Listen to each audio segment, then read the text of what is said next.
Hope आप सब अच्छे होंगे, मैं भी बहुत अच्छा हूँ। तो आज से हम करने जा रहे हैं सीए फाउंडेशन की अकाउंट्स।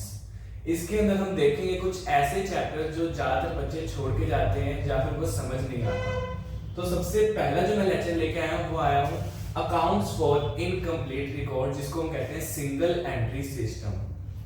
इसके अंदर बच्चों को लगता है पता नहीं क्या है, हमने तो आज तक सिर्फ डबल एंट्री सिस्टम पढ़ा है, सिंगल एंट्री में क्या ही होगा।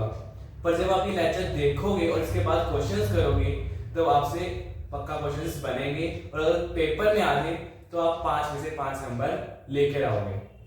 जैसे कि फर्स्ट क्वेश्चन है, a firm sold 20% goods on the cash basis and the balance on credit basis.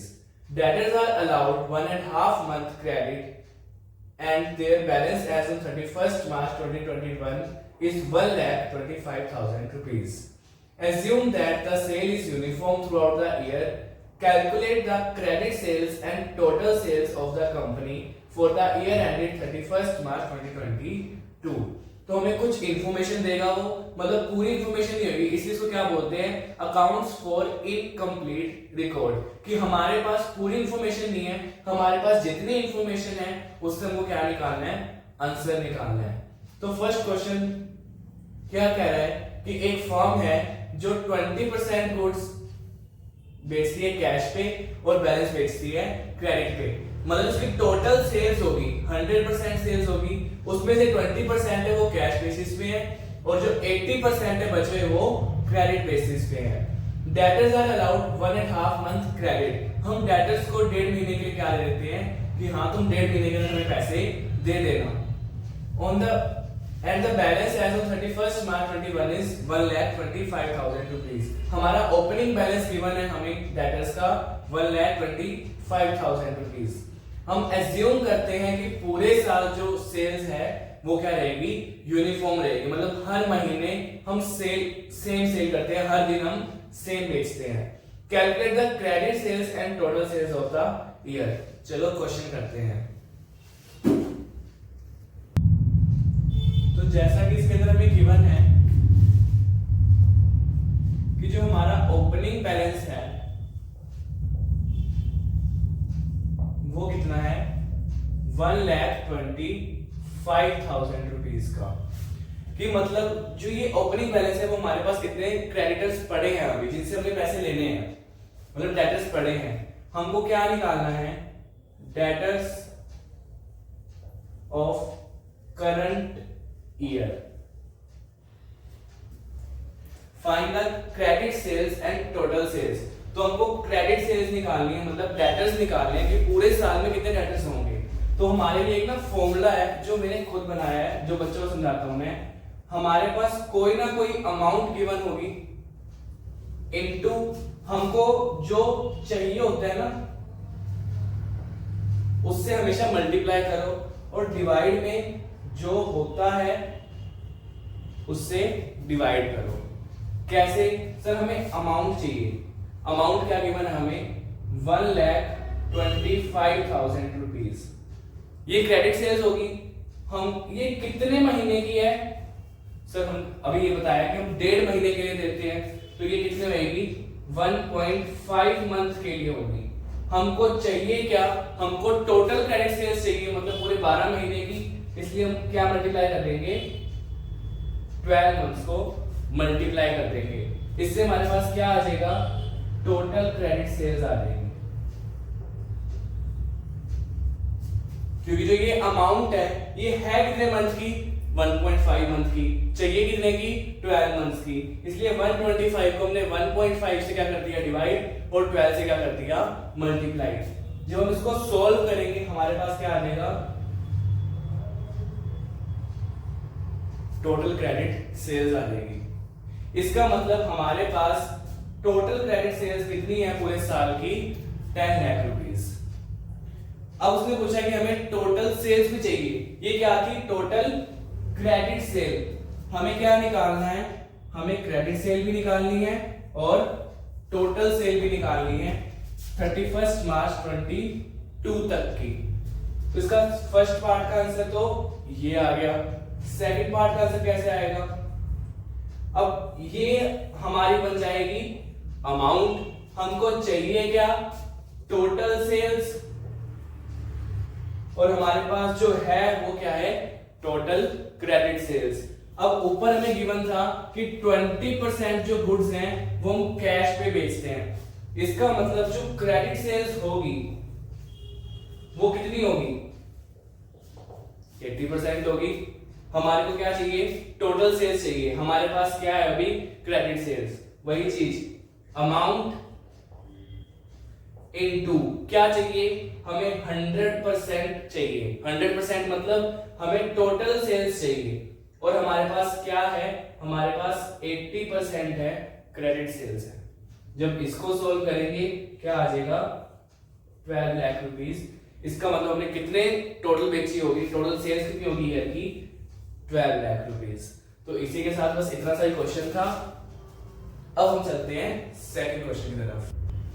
Sorry, यहाँ पे आएगा 12,50,000 रुपीस। तो ये हमने क्वेश्चन देखा और हमें आसान लगा। अब हम चलते हैं सेकंड क्वेश्चन की तरफ। पर सेकंड क्वेश्चन से पहले मैं तुम्हें दिखाना चाहता हूँ, मेरे पास है सितंबर 24 का क्वेश्चन पेपर, और इसके अंदर हमारा एक क्वेश्चन आया हुआ है जो मैंने यहाँ पे पहले लिख दिया है। मैं एक बार पढ़ के सुना देता हूँ। Following information relates to mister Prem who maintains his books under single entry system. He is not able to ascertain the amount of bad debts incurred by him and seeks your help. आपको बहुत अच्छे से सब कुछ आता है, इसलिए वो आपके पास आया है कि मेरे बताओ कि बैड डेट्स कितने हुए हैं। उसमें से हमें कुछ इंफॉर्मेशन दी है कि उसकी स्टार्टिंग में फर्स्ट अप्रैल 24 को जो डेटर्स थे वो कितने के थे, 6,50,000 के थे। डेटर्स एज ऑन 31 मार्च 24 कितने थे, 8,50,000 के थे। Sale for the financial year 23-24 is 16 lakh rupees. जो सेल ड्यूरिंग द ईयर है वो कितनी है, 16 लाख की। Out of the which 80% is on credit. इसमें से 80% क्या है, क्रेडिट सेल्स है। Payment received during the year 7,50,000, out of which cheques of 18,000 dishonoured. Bills of exchange accepted by customer 290 and discount allowed is 1% on credit sales। ये सब यहाँ पे लिखा हुआ है। हमको क्या निकालना है, बैड डेट्स निकालने हैं।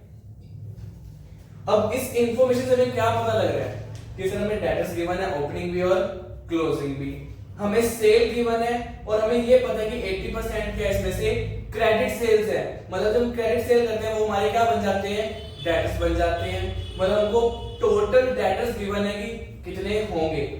उसके बाद हमें गिवन है कि हमें पेमेंट कितनी आ चुकी है ड्यूरिंग द ईयर, डेटर्स से मतलब 750, जिसमें से 18,000 के जो चेक थे वो क्या हो गए, डिसऑनर हो चुके हैं, और 290 के जो बिल्स हैं वो डेटर्स ने हमसे एक्सेप्ट कर लिए। इन सब से एक ही समझ आ रही है कि हमको क्या बनाना पड़ेगा, डेटर अकाउंट बनाना पड़ेगा, और उसका जो बैलेंस आएगा वो हमारा क्या निकलेगा, बैड डेट्स निकलेगा। तो जब भी हमें क्वेश्चन गिवन हो उसको देखो और समझो कि उसमें क्या गिवन है। अब वो पूछ रहे बैड डेट्स कहां से आएंगे, डेटर अकाउंट की जो मिसिंग फिगर आएगी ना वहां से क्या आ जाएंगे, बैड डेट्स। बाकी हम क्वेश्चन करेंगे तो देखते हैं। जैसा कि हमने क्वेश्चन पढ़ा और आपको सामने डेटर अकाउंट दिख भी रहा होगा, और वैसा एक्सप्लेन कर देते हैं। तो आपको पता है कि डेटर्स हमारे क्या होते हैं, डेटर्स एसेट होते हैं। जब हम अकाउंट बनाते हैं ना उसके ऊपर ये डेबिट और क्रेडिट लिखते हैं। तो जिस बच्चे को इसका मतलब पता है, मतलब उसने +1 बहुत अच्छे से करी है। जिसने नहीं करा उसके लिए हम बता देते हैं। डेबिट साइड का 2 मतलब होते हैं और क्रेडिट साइड के भी 2 मतलब होते हैं। डेबिट साइड का मतलब क्या होता है कि ये जो यहाँ पे है ना, जब ये एसेट है, एसेट की जो डेबिट साइड लिखेंगे मतलब एसेट बढ़ रही है।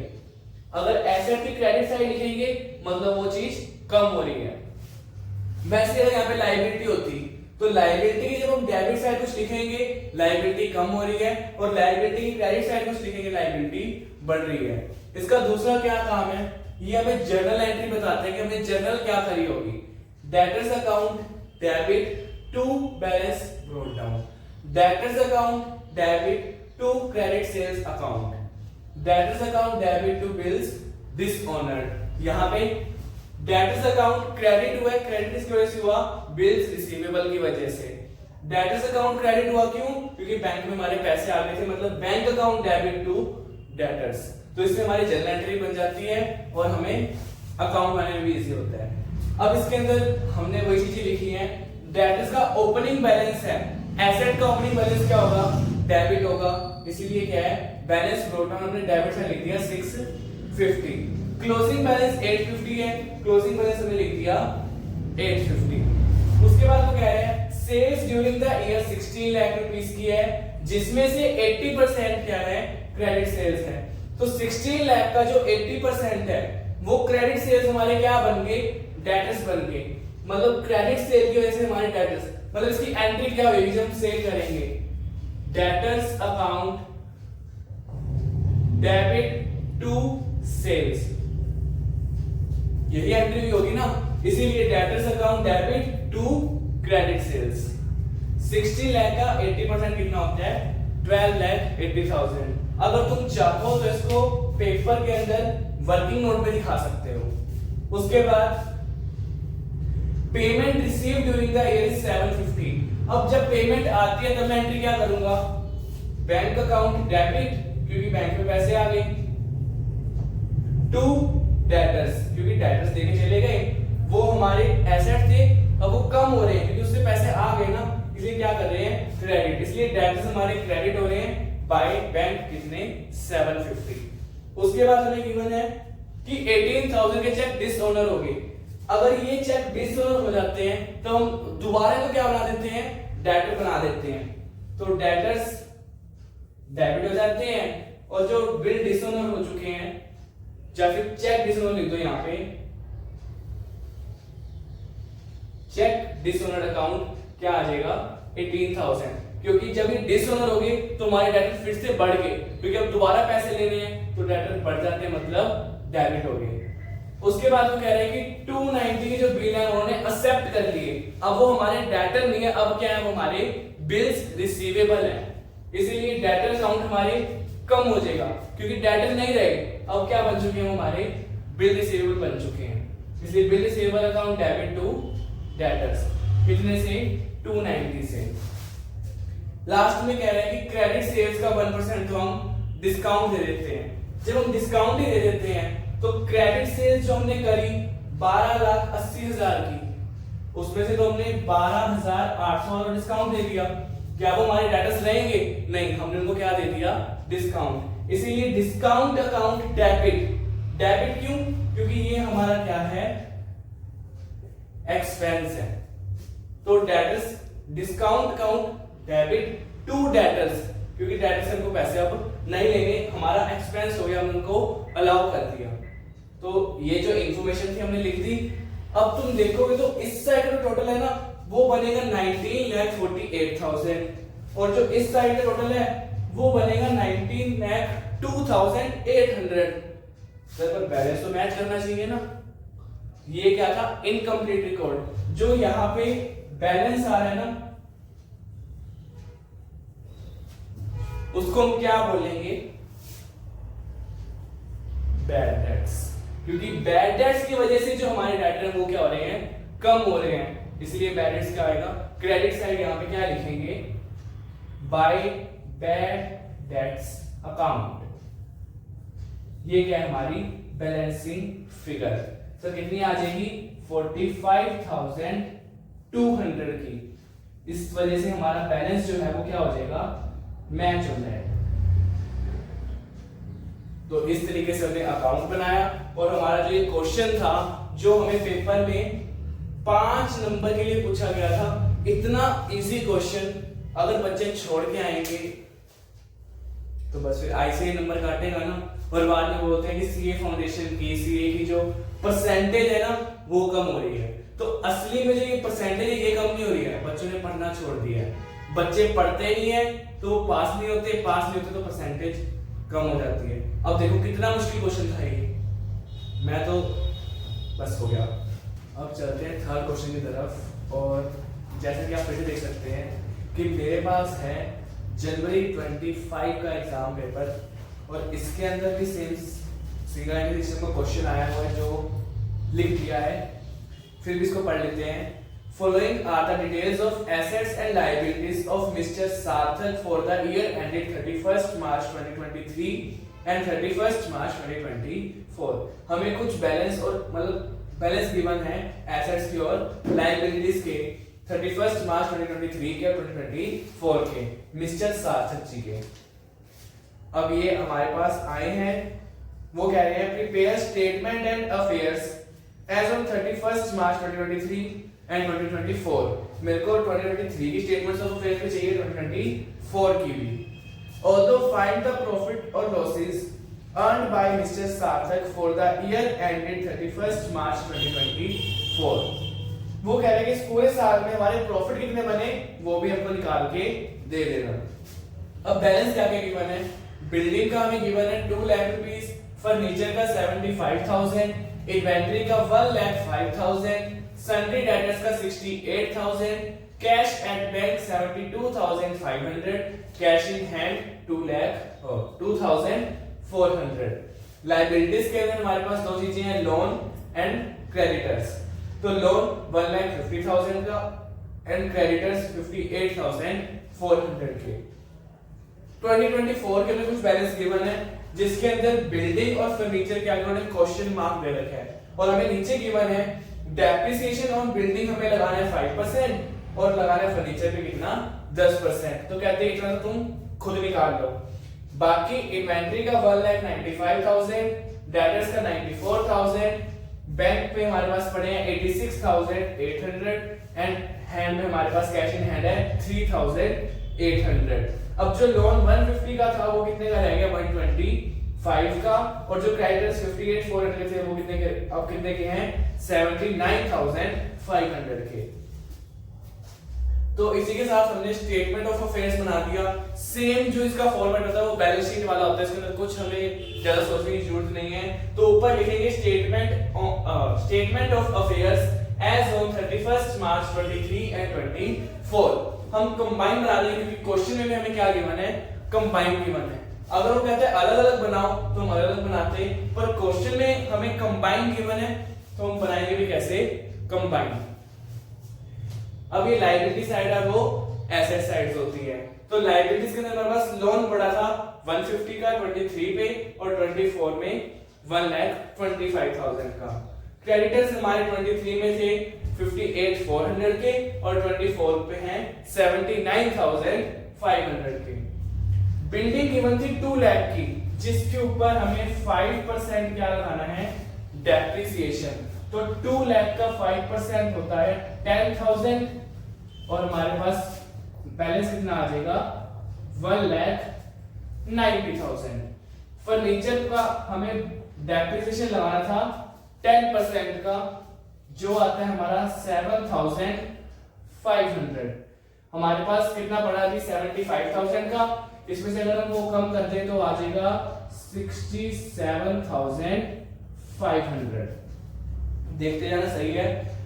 इन्वेंटरी तो हमें गिवन थी 1,05,000 की और 195 की, डेटर्स भी गिवन थी 68,000 94,000 की, और बैंक में हमें गिवन था 72,500 86,800, कैश इन हैंड 2,400 3,800। अब अगर हम इसका बैलेंस टोटल चेक करें क्योंकि इसके अलावा हमारे पास कुछ गिवन नहीं है, पर बिजनेस के अंदर मेन चीज क्या होती है, कैपिटल। वो हमें गिवन नहीं है इसलिए हम क्या मानेंगे कि जो इस साइड का टोटल आएगा माइनस इन दोनों का सम। तो जो यहाँ पे आएगी हमारे पास क्या आएगी, कैपिटल, जिसको हम बोलेंगे बैलेंसिंग फिगर। तो इस साइड का टोटल करते हैं 2,75,000 1,05,000 68,000 72,500 2,400। इसका हमारे पास टोटल बन जाता है 5,22,900। इधर कितना आना चाहिए 5,22,900, जिसमें हमारे पास 2,08,400 तो हैं। इसका मतलब कि हमारी जो ओपनिंग कैपिटल आ जाती है वो कितनी आएगी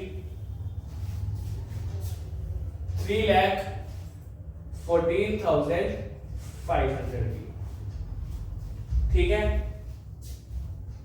और सेम क्लोजिंग बैलेंस का टोटल कर लेते हैं जो हमारे पास बन रहा है 6,37,100 का। यहाँ भी 6,37,100 बनना चाहिए और हमारे पास वही फिर बैलेंस शीट पे कितना आ जाता है 4,32,600 का। हमारे पास बैलेंसिंग फिगर आ गई, तो हमारे पास हमारी ओपनिंग कैपिटल आ गई और हमारी क्लोजिंग कैपिटल आ गई। तो ये तो हमारा बन गया स्टेटमेंट ऑफ अफेयर्स। अब इसी के साथ साथ उसने हमारे से दूसरा क्वेश्चन क्या पूछा था कि हमें प्रॉफिट भी निकालना है। तो सर मेरे पास ओपनिंग है, क्लोजिंग है, साथ में थोड़ी सी इंफॉर्मेशन और गिवन दी है। क्या कि प्रोप्राइटर ने 1 जून 23 में एक एडिशनल कैपिटल लगाई थी 40,000 की, और वो हमेशा कितने निकाल लेते हैं 22,500 पर मंथ की ड्राइंग करते हैं अपने घर के खर्चे निकालने के लिए। तो हमारे पास ओपनिंग है, क्लोजिंग है, हमारे पास एडिशनल कैपिटल भी है और ड्राइंग्स भी है। अब इस चीज से हम क्या बना लेंगे, या तो कैपिटल अकाउंट बना लेंगे या फिर अलग से हम एक रफ वर्क नोट बना लेंगे। तो वो बनाने के लिए जगह नहीं है, इसको मैं रब करके आया। तो अब प्रॉफिट निकालने के लिए बनाएंगे कैपिटल अकाउंट, जिसके लिए हम इसको उड़ा देते हैं, क्योंकि सर इसका तो हमारे पास अब कोई काम नहीं है।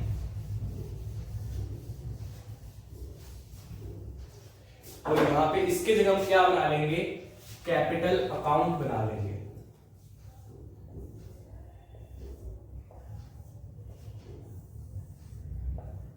ये इसकी क्रेडिट साइड, ये इसकी डेबिट साइड।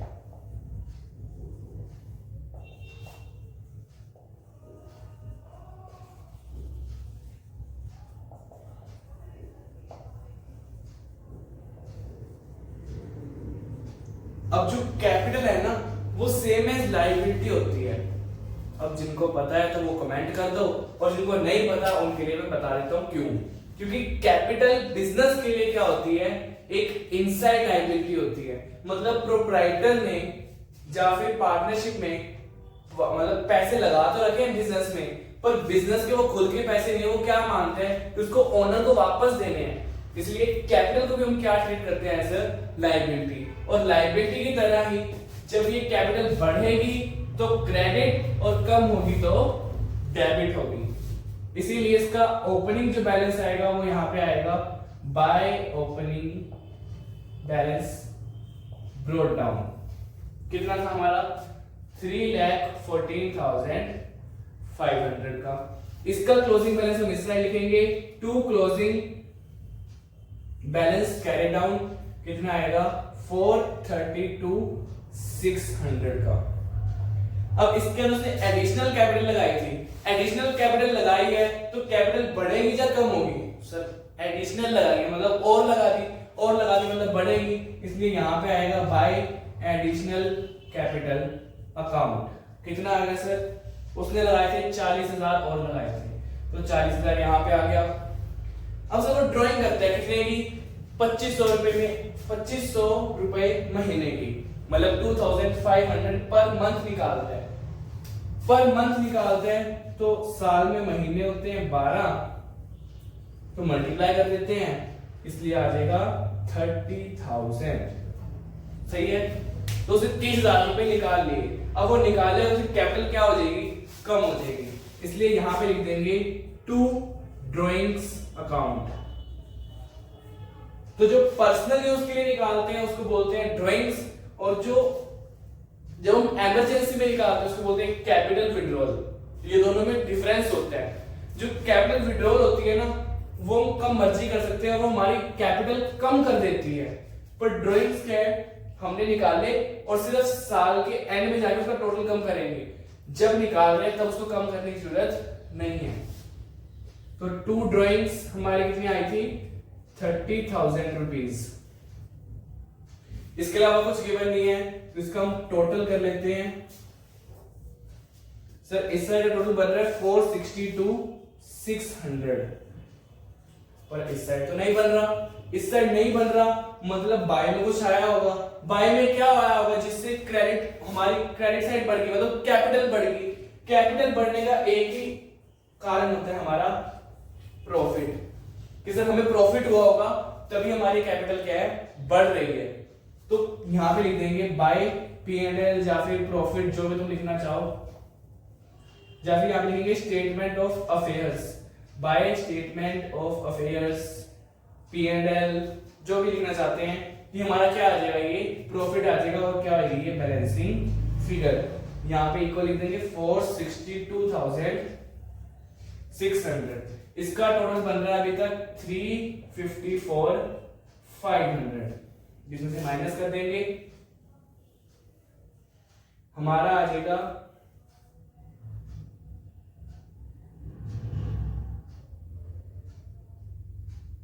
12 में से 4 गए 8, 16 में से 15 में से 5 गए 10, और ये 8,100।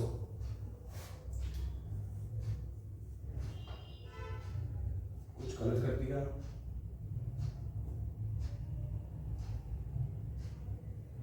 सॉरी, 1,08,000, यहाँ मैं उसको भी कम कर दिया, तो 1,08,100। तो उसने यही पूछा था कि हमारे तो स्टेटमेंट ऑफ पीएनएल मतलब स्टेटमेंट ऑफ अफेयर्स बना दो, और दूसरा हमें को बता दो कि हमारा प्रॉफिट कितना रहा।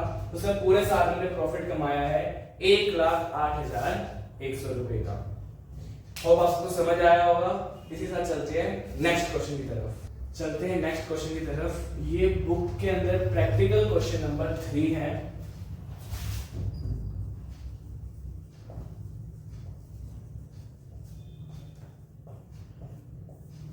और बोर्ड पे थोड़ी सी जगह ना होने के कारण सिर्फ इंपॉर्टेंट इंफॉर्मेशन लिखी हुई है। अगर आपके पास बुक है तो आप पूरा क्वेश्चन पढ़ सकते हैं। क्वेश्चन पढ़ लेते हैं। Ram do not maintain regular account books. एक बंदा है राम, वो अकाउंट्स रेगुलर नहीं बनाता। However he always maintain 10,000 in cash. वो हर बार कैसे ना कैसे 10,000 कैश रखता ही है। And deposit the balance into bank account. बाकी बचा हुआ बैंक में जमा करा देते हैं। Sold goods at a profit of 25% on sale. वो सारे गुड्स 25% प्रॉफिट बेचते हैं सेल के ऊपर। इसको थोड़ा सा हाईलाइट करो, 25% ऑन सेल्स। बाकी वो कुछ इंफॉर्मेशन गिवन है। कैश इन हैंड 10,000 थी और 10,000 ही है, जो हमने बता दिया था पहले। क्रेडिटर्स 40,000 के थे, अब 90,000 के हैं। Cash at bank 50,000 credit balance था, और यहाँ पे 80,000 डेबिट बैलेंस है। डेटर्स 1 लाख के थे, अब 350 के हैं। स्टॉक इन ट्रेड 280 का था, मतलब ये ओपनिंग स्टॉक हो गया, और क्लोजिंग हमको निकालना पड़ेगा। राम्स कैपिटल 3 लाख थी, क्लोजिंग हम निकाल लेंगे। इसके अलावा कुछ थोड़ी सी इंफॉर्मेशन और दे रहे हैं। Payment to creditors 7 lakh rupees, payment for business expenses 1,20,000, receipt from debtors 750, loan लिया था उसने 1 लाख का। कब लिया था? 1 अक्टूबर 2021 को लिया था। कितने पे? 10% पर एनम पे। Cash deposit to bank 1 lakh rupees. Paid to creditors 20,000 in cash. उसने क्रेडिटर्स को 20,000 क्या दी है? कैश दी है। And salary 40,000 in cash. उसने सैलरी दी है 40,000 की कैश में। He drawn 80,000 in cash from personal expenses. उसने पर्सनल एक्सपेंसेस के लिए 80,000 कैश निकाले भी हैं। और अगर जब हम अब इसके अंदर वो कैश का कुछ गिवन है ना, तो हम जब बनाएंगे तो उसका कैश अकाउंट बनाएंगे। तो जो कैश अकाउंट के अंदर वो कह रहा है कि जो सरप्लस आया था ना कैश का, उसको कहाँ मानेंगे हम? कैश सेल मानेंगे। मतलब अगर कैश अकाउंट बनाते वक्त थोड़ा सा सरप्लस आ जाए या फिर ना आए, अगर आता है तो उसको हमने क्या मानना है? कैश सेल माननी है। जो परचेजेस है वो हम किस पे करते हैं? क्रेडिट बेसिस पे करते हैं, उसको कैश में नहीं करते। इस क्वेश्चन को बनाना क्या है? हमको ट्रेडिंग एंड पीएनएल अकाउंट बनाना है और बैलेंस शीट बनानी है 31 मार्च 2022 की। तो इसके लिए जो नेसेसरी अकाउंट्स हम बना सकते हैं ना, वो हम बना लेंगे। जैसे कि हमें डेटर्स के बारे में गिवन है, क्रेडिटर्स के बारे में गिवन है, बैंक और कैश के बारे में गिवन है, तो वो सारा हम इसके अंदर अभी बना लेते हैं। जैसे कि यहाँ पे बना भी रखा है। सबसे पहले बनाया हमने डेटर अकाउंट। डेटर अकाउंट का हमें बैलेंस गिवन था 1 लाख ओपनिंग और 350 क्लोजिंग। तो 1 लाख ओपनिंग आ गया, 3,50,000 क्लोजिंग आ गया। उसके बाद हमें गिवन था रिसीट्स फ्रॉम द डेटर्स 7,50,000। हमें बैंक से 750 के क्या आए हैं? बैलेंस डेटर से आ चुका है। अब यहाँ पे क्या है? डेटर को हम क्या करते हैं? सेल मतलब डेटर्स कैसे बनेंगे, अगर हम उनको सेल करेंगे तो यहाँ पे जो आ जाएगी वो सेल्स आ जाएगी हमारे पास, कौन सी, क्रेडिट वाली। कितना बैलेंस आएगा सर इसका, 10 लाख रुपए के आगे मेरा क्रेडिट सेल्स का बैलेंस आ गया।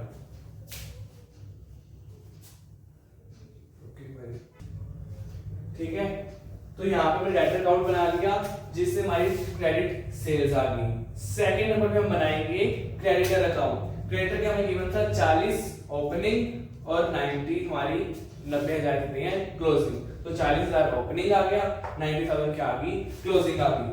उसके अलावा क्या गिवन था, पेमेंट टू क्रेडिटर्स 7 लाख, हमने क्रेडिटर्स को पेमेंट कर दी बैंक से कितनी, 7 लाख की, और यहाँ पे कैश भी था ना, paid to creditors in cash 20,000, तो कैश हमने कितनी दे दी, 20,000 की। अब जो बैलेंस आएगा हमारे पास वो क्या आ जाएगा, क्रेडिट परचेज। परचेज क्यों सर, क्योंकि क्रेडिटर्स मतलब पैसे देने हैं, देंगे किसको, जिससे हमने परचेज करा होगा, इसलिए क्या आ जाएगा क्रेडिट परचेज कितने की, 7,70,000। मैं बस यहाँ पे लिख दूं ये चीजें, सर मेरी सेल आ रही है क्रेडिट वाली 10 लाख की, और परचेज मेरी आ चुकी है 7,70,000 की। उसके बाद हमने बनाया cash and bank account. Cash का हमें क्या गिवन था, 10,000 ओपनिंग 10,000 क्लोजिंग, तो ओपनिंग 10 क्लोजिंग 10। उसके बाद हमने 1 लाख रुपए यहाँ पे डेटर्स को दिए, तो यहाँ पे आ जाएगा डेटर्स क्रेडिटर्स, सॉरी वहां पे गिवन था paid to creditors, cash deposited to bank 1 lakh rupees, हमने यहाँ पे डिपॉजिट करवा दी कैश 1 लाख की, तो यहाँ पे जो कैश है वो बैंक में चली जाएगी, तो टू कैश 1 लाख बैंक में आ गए और बैंक के अंदर यहाँ पे आ जाएगा। इसके साथ हमें बैंक अकाउंट का भी बैलेंस गिवन था, 50,000 क्रेडिट ओपनिंग बैलेंस है, मतलब बैंक का क्रेडिट बैलेंस 50,000 ओपनिंग, और डेबिट बैलेंस 80 है, तो डेबिट बैलेंस है इसलिए हम इसे लिखते हैं, तो बैलेंस यहाँ पे आ जाएगा 80,000। इसके साथ हमें क्या गिवन था, payment to creditors 7 lakh rupees, हमें कुछ और गिवन नहीं था ना, तो हम क्या मानेंगे, हमने बैंक से दिए हैं, क्योंकि कैश वाला तो हमें अलग गिवन है, तो यहाँ पे आ गया by creditors 7 lakh rupees. Creditors को हमने 20,000 रुपीस कैश में भी दिए, इसलिए क्रेडिटर्स की कैश वाली साइड कितनी आ गई, 20,000 रुपीस। हमने सैलरी पे करी है 40,000 की, तो यहाँ पे सैलरीज आ जाएगी 40,000 की। उसके बाद वो दिखा रहा है कि हमने ड्राइंग करी थी 80,000 की कैश में, तो यहाँ पे कैश के अंदर ड्राइंग्स आ जाएगी 80,000 की। हमारे ने यहाँ पे बिजनेस एक्सपेंस भी बता रहा था वो 120 के, वो भी हमने पे करे होंगे, उसने कैश में नहीं कहा, इसलिए हमने कैश जो उसने कहां से पे करा, बैंक अकाउंट से।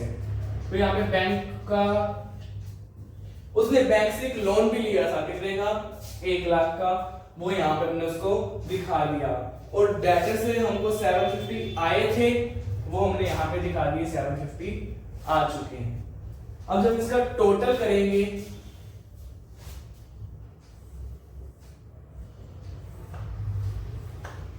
तो हमें टोटल में क्या दिखा रहा है कि कैश यहाँ पे तो 10,000 है, बट कैश वाली साइड में यहाँ पे बहुत ज्यादा है, तो उसने एक लाइन बोली थी कि जो भी सरप्लस कैश मेरे पास आएगी वो क्या मानूंगा, मेरी कैश सेल्स मानूंगा।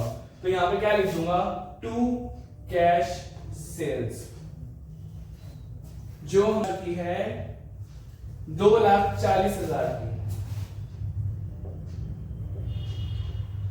इसका रोल बनता है 250, इधर भी रोल करके देख लेना, बनेगा 2,50,000। और हमारे बैंक अकाउंट में टोटल बनता है, वो बनता है 1,750 और ये 950, इधर भी 7 लाख 8 8 और 9 950। हमारे पास जो इसका बैलेंस है वो नहीं आ रहा, तो इससे हमारे पास कैश सेल भी आ चुकी है, तो यहां पे लिखूंगा कैश सेल कितने की आई, 2,40,000 की। अब इसके बाद हमको चाहिए P&L अकाउंट बनाना है और एक बनाना है हमको बैलेंस शीट। अब उस तरफ चलते हैं।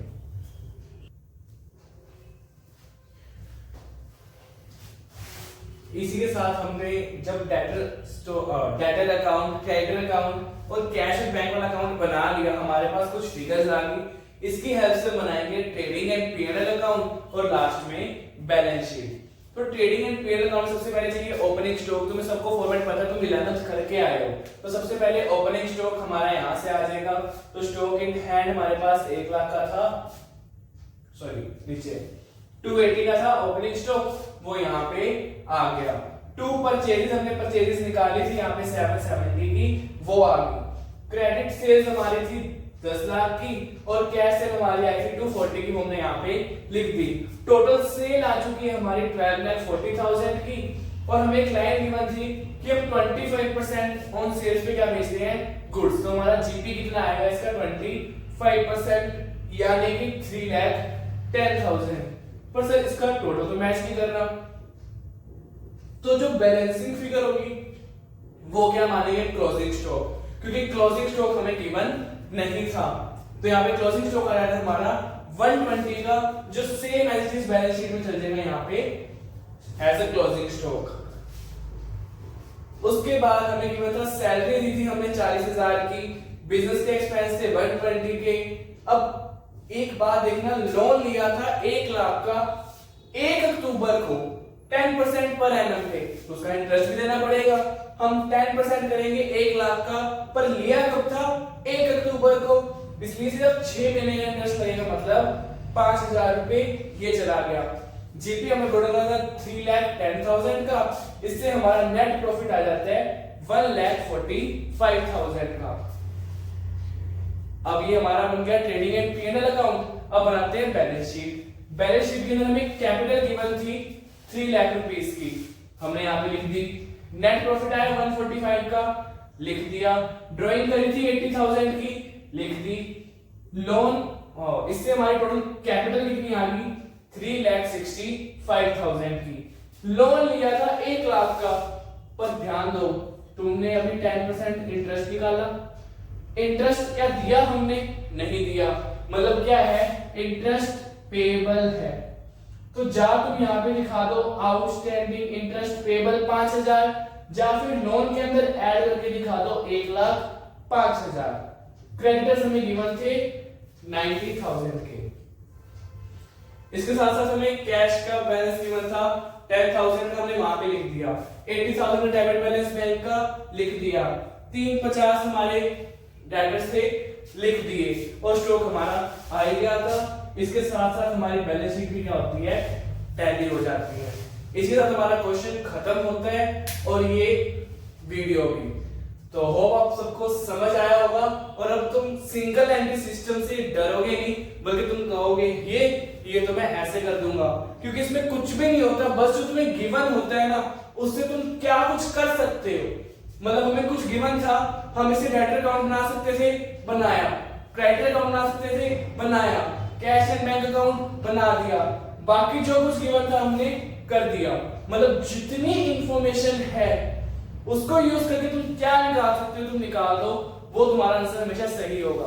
तो पेपर में डरना नहीं है, मेरा नाम लेना है और कहोगे क्वेश्चन सही है। हमारे पास हरदीप सर की दी एक ताकत है, क्या, कि जो क्वेश्चन आया है डरेगा नहीं करने का, कुछ तो सही होगा। क्या पता तुम्हारे कैश एंड बैंक अकाउंट बनाने की तुम्हें नंबर मिल जाए, बाद में चाहे तुम गलत कराना, गलत करके नहीं आना। ठीक है, बाय बाय।